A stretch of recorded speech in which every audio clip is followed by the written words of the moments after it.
Welcome back. Okay, so we've been talking about the heat all week, and I guess apparently all summer. All summer. We're not going to see much relief until what? The end of the week of this new work week? Yeah, and I mean, we're talking like slight. Listen, I love the background on this graphic. That's where I want to be all day, every day.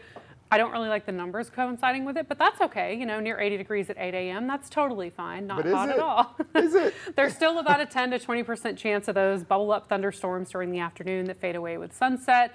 And then we get that relief. We're still looking at 90 degrees. It's still going to be hot, but it won't be quite as humid. So if you're headed out to a Trash Pandas game, I would say Wednesday is looking absolutely beautiful for that. So at least, you know, no wet weather to spoil any of those games. Really hot this weekend.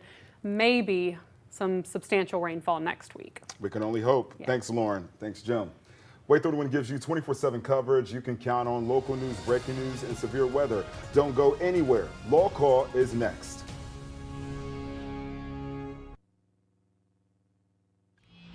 This is WAAY 31 LawCall.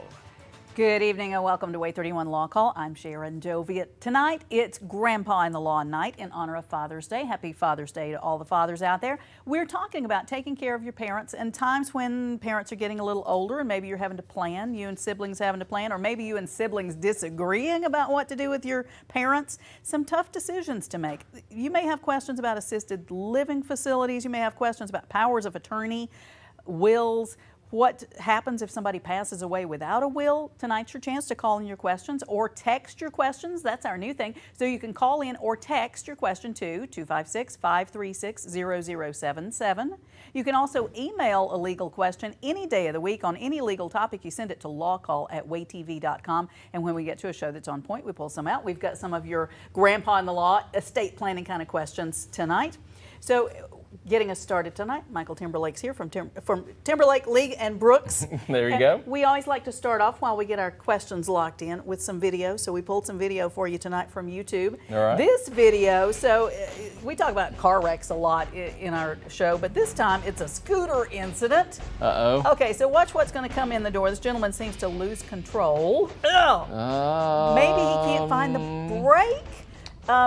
So he's got to be responsible for some of what's going on with the scooter there, but the thing with the door, maybe as a personal injury attorney, you see something different with that. Okay, what so do you make of it? kind of one of the things, first thing you look at is, okay, what is his experience on this type of scooter? Is it his? Does he know how to operate it correctly? Or did it malfunction in some way that caused this problem?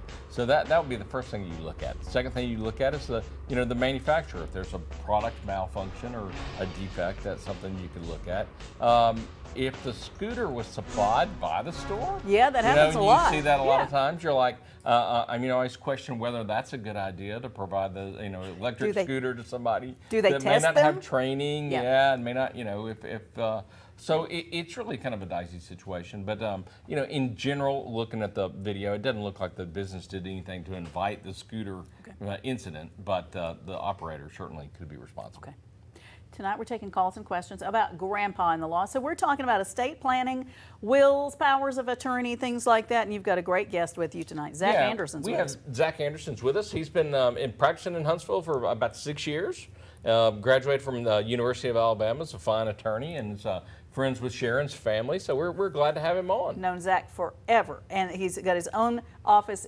You are now Valley Estate and Elder Law. So you do all kinds of elder law, estate planning, and for younger people too. It's not just necessarily for older people. You've got a younger adult kind of package or something you offer. What do you offer to younger adults?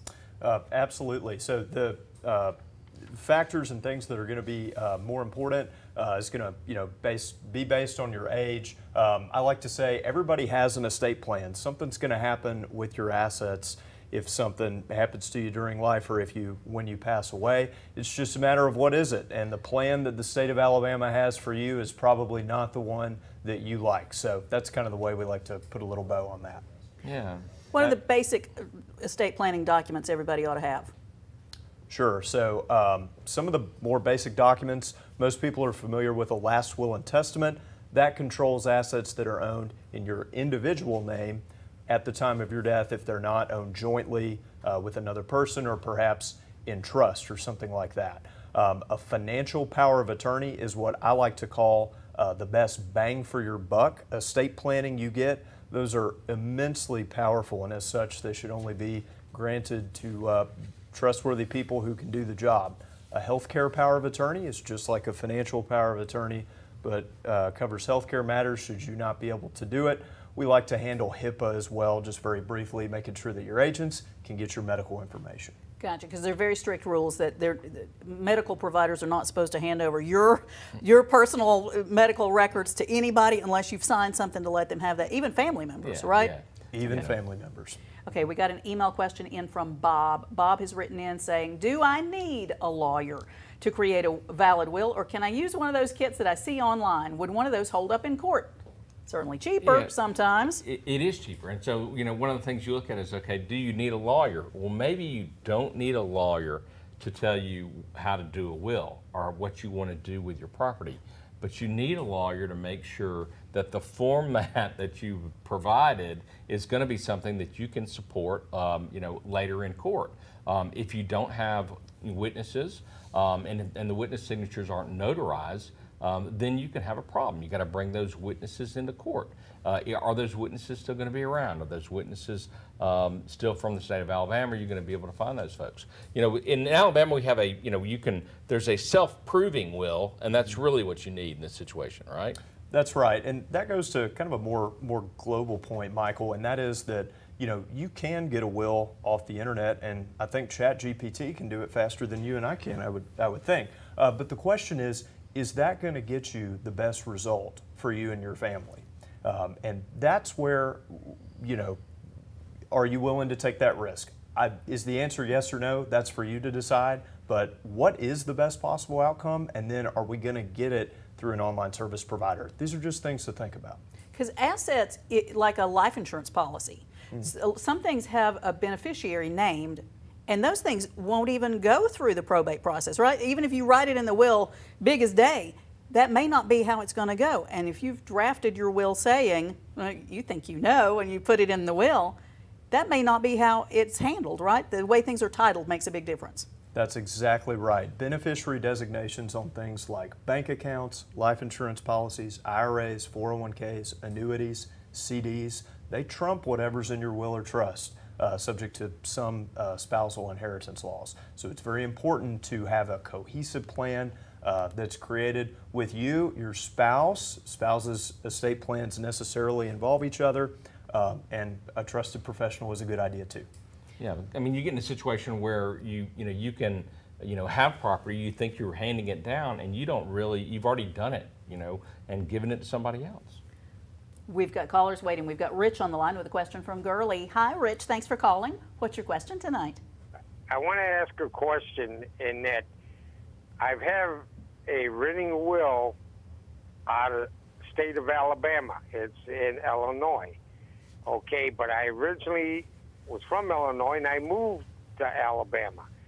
Me and my wife, and we finally got our license switched over to Alabama. And my question is, if something was ever to happen, I got a will in Illinois, would it be good in Alabama, or would a lawyer from Illinois have to come down here to get my wills all done? Good question. Yeah, that's got. Does he need to do a new one? You got a lot of things going on. One is, I think you're probably going to say he needs to do a new will if he's moved from one state to another.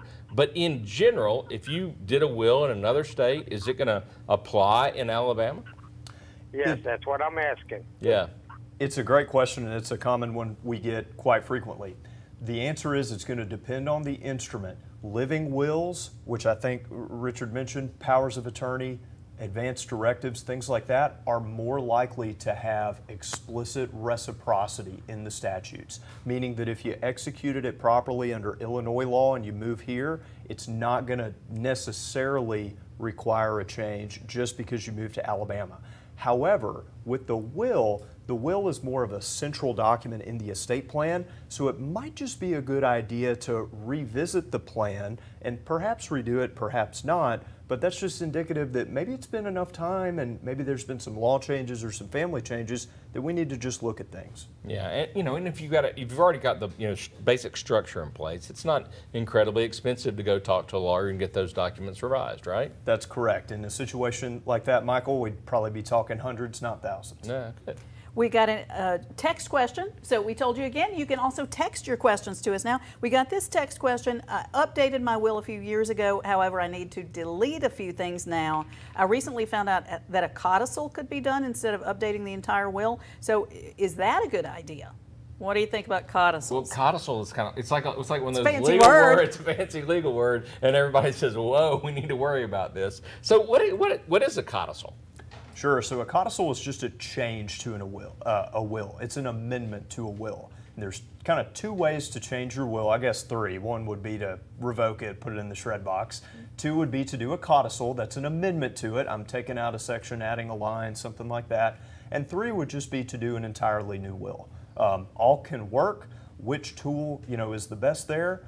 Kind of depends on the situation, but that's just what a codicil is. They're fairly straightforward, at least in regard to what they are. Right, and that's what we kind of talked about this before the show. But if you're going to do a minor revision, a codicil is probably not a bad tool. If you're changing, maybe somebody's name or somebody's, because they got married, or somebody's address, or are making a deletion because of you've gotten rid of some property, something that's pretty clear, not likely to get contested. That's probably something it's important. If you're leaving out a child or leaving out your spouse, then what do you want to do there? Yes, a revisit of the estate plan is probably in order there, and kind of a very important point related to that is a will might not be the right tool there. If we have some planning needs and some planning desires like that, a will is just a tool, and it's an important tool, but in that situation, I can probably already go ahead and tell you the will is probably not going to be the right tool there. Yeah. They're telling us take a break. We're going to take a break. We're going to come back and talk about, okay, so who can you write out of your will? Who can you disinherit? And who can you not? I know you want to know. Stick around. We'll be right back answering more questions about Grandpa and the law.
You're watching WAAY 31 Law Call.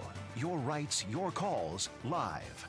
Presented by the Tennessee Valley's award-winning personal injury and wrongful death law firm, Timberlake, League & Brooks. Featuring the knowledge and experience of Attorney Michael Timberlake, Attorney Will League, Attorney Heath Brooks, Attorney William Maservi. and hosted by broadcaster and family law attorney Sharon Doviet. This is WAAY 31 Law Call. Welcome back to 31 Law Call. I'm Sharon Doviet. Tonight we're talking about Grandpa in the Law. We're talking about estate planning. We've got with us Michael Timberlake from Timberlake, League & Brooks. We've got with us Zach Anderson from Valley Estate and Elder Law. And we've got callers with questions. We've got Chad on the line with a question from Huntsville. Hi, Chad. Thanks for calling. What's your question tonight? Hey, Mike. Hey, Zach. Hey, how you doing, too? It's beautiful. I would like to know, is it better to get a trust or a will? A trust or a will? Yeah, that's a really good question. It's kind of like, there's two different vehicles. There's two different tools that you can use. A will passes, property, whatever, your assets once you die. But a trust can either, do that. It can be set up when you die, or can do that during lifetime. So what's the story? Why would you need what? That's exactly right. Trusts are extremely customizable, Michael, so that's the first point. The question of trust versus will is one that I think I probably get at least once a day, and it really just depends on what your goals are, what your family looks like, and to a lesser extent, what your assets look like. So some of the markers for a trust being more appropriate to run the estate plan through rather than a will might be if you have a family member with a disability, if you want to leave things to people other than your spouse or your children, if you desire pretty significant privacy upon your death, and if you are high net worth, a couple other factors, but those are the biggest factors. Long-term care costs is kind of an interesting play there. That can be a marker as well. But those few things, if you hit those, you might want to look at a trust. If not, you may be okay with just a will. Yeah, and then that's kind of, it's a good point. It's like, you want to do estate planning, and you're like, well, I'm not, maybe I just turned 50, and I'm like, I'm not looking like I'm going to go anywhere anytime soon. But at what point in your life do you need to start doing that? As soon as you attain the age of majority in Alabama, which is 19, you at least need some really basic stuff. And I'm a big fan, just for the record, of legal technology empowering those who traditionally don't engage in estate planning to engage in it. I understand 19-year-olds generally don't think about it, myself included, when I was 19. But really, just some basic stuff when you're a young adult can go a long way. If you got in a car accident and you're 19 and you don't have a spouse, or maybe even if you do, getting somebody to be able to make medical decisions for you, or to be able to handle your rent, or to take care of things for your expenses, so much easier if you've got a power of attorney or something, rather than forcing people to go to the court and get some kind of orders in place. Yeah, that's much more expensive. Bad things can happen. We hope they don't. But when they do, you want to make sure that you've got the right plan in place. Who can you disinherit? A lot of people think that you're entitled to, your parents are obligated to leave you their stuff. Are your parents obligated to leave you anything, or who can you disinherit? And that's a weird question to ask on Father's Day. On Father's Day. Do you have to leave your stuff to your sons? Yeah, in Alabama, there is only one person that you cannot disinherit. Disinherit means I'm not leaving you anything. And in Alabama, that one person is your spouse.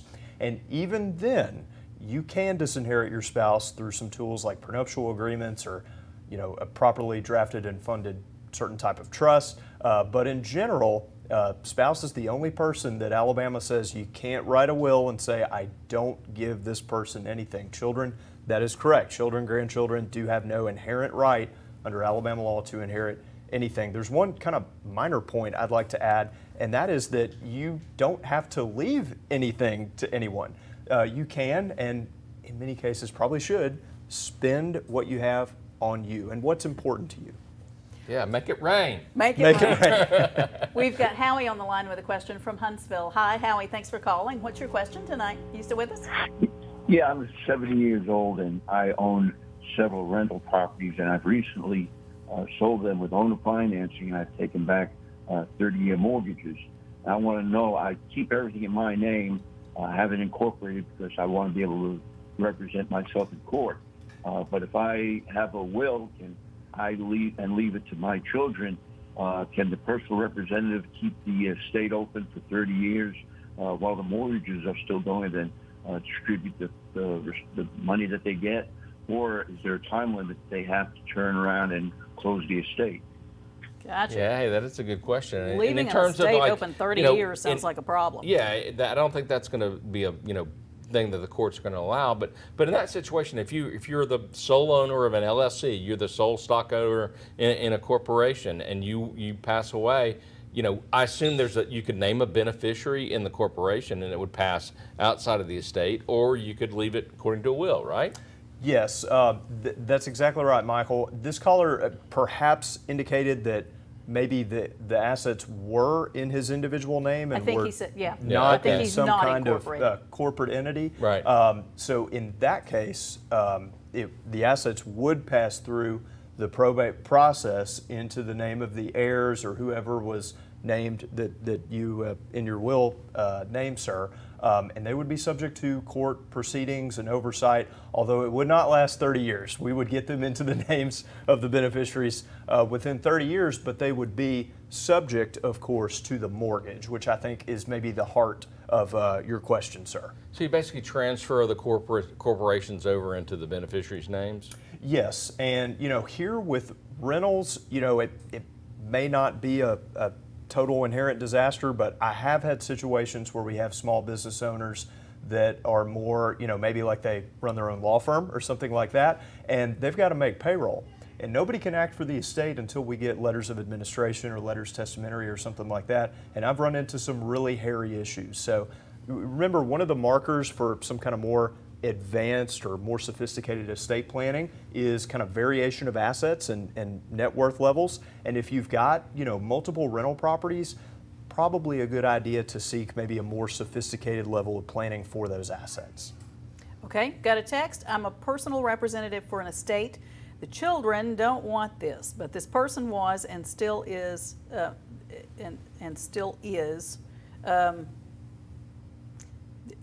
if the children are opposed to somebody being named as the personal representative, what can be done about that? Yeah, so that's a great question. So if somebody dies in Alabama without a will, there is the statutory the scheme sets out who's the personal representative. The surviving spouse has priority, and then you would look towards basically any resident of the state of Alabama could qualify. Now, anybody that's a beneficiary or a potential heir of the estate has to have notice before a personal representative is appointed. But if there's no will, then it can be basically anybody if the surviving spouse lets that 45-day period run. Now, if there's a will, there's a specific designation, right? That's exactly right, and it's going to be difficult to attack, and that is by design of the law. If you name someone as personal representative of your will, unless there's malfeasance, they start taking assets for themselves and committing crimes and doing things like that,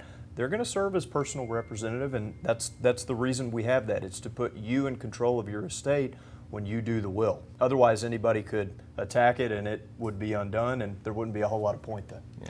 And the representative can get paid for it, but typically the representative, if it's not a family member, may not be a beneficiary of the will. It can be completely independent third party or just Aunt Jane that's somebody trusted to do right. Detail oriented. Yeah, exactly. Detail oriented Aunt Jane. We got this question. Okay, how do I disown a person in Alabama? How do you do that? So if you don't want to leave something to your child, how do you disown them? There are multiple ways you could do it. You could do it through a will, through a trust, or even through a beneficiary designation, just by having someone else as the beneficiary of that asset, like we talked about earlier. If we're talking about doing it in a will or trust, which I suspect our texter is getting at, it's best to be clear what we're doing and say, I am not leaving Sally Smith anything. She is a natural heir of mine or something to that effect. I'm deliberately not including her as an heir. We don't have to be mean about it. We don't have to tell her exactly why. I'm going to tell you why. You sell that part, right? Yeah, that's the book portion.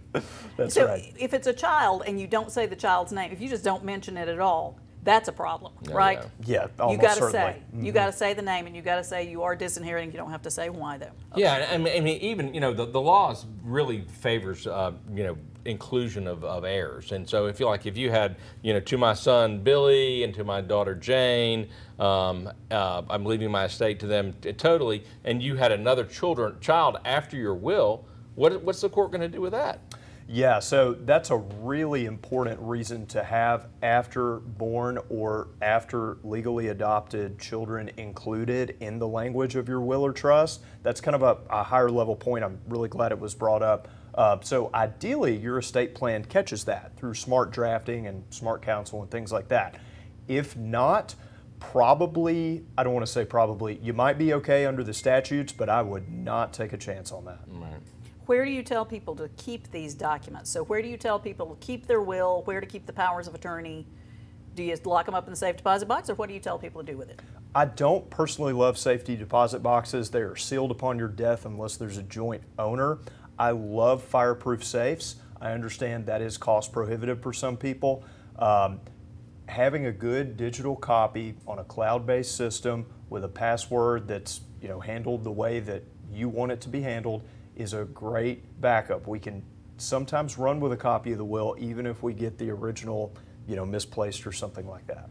Somebody has called in, they didn't want to go on the air though. They said, what if my lawyer that drafted it retires? Is that a problem? If the lawyer, and that's going to happen a lot of times, right? Because many times. Depend on why he retired, right? Okay, if there's a problem. No, in general, I mean, it happens all the time. You don't rely on your lawyer to keep your estate documents. You rely upon your lawyer to create your estate documents, give them to you, explain why they're important and what they'll do, but they are your documents and you need to keep them in a secure place. And they're telling us to take a break. We'll be right back.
If you didn't get your questions answered tonight, here's how to get in touch with Zach Anderson with Valley Estate and Elder Law in Huntsville, 256-273-5109. Also check out thevalleyplanning.com. If you need to reach Michael Timberlake with Timberlake League and Brooks for personal injury cases, that's car accidents, medical malpractice, 256-536-0770 or 800-804-2502. The website is law-injury.com, and you can like them on Facebook and learn more about the law that way. And Sharon's a fantastic family lawyer. She practices here in Huntsville and all over North Alabama. You can find her at SharonFamilyLaw.com. Thanks for all your questions. We'll see you next week.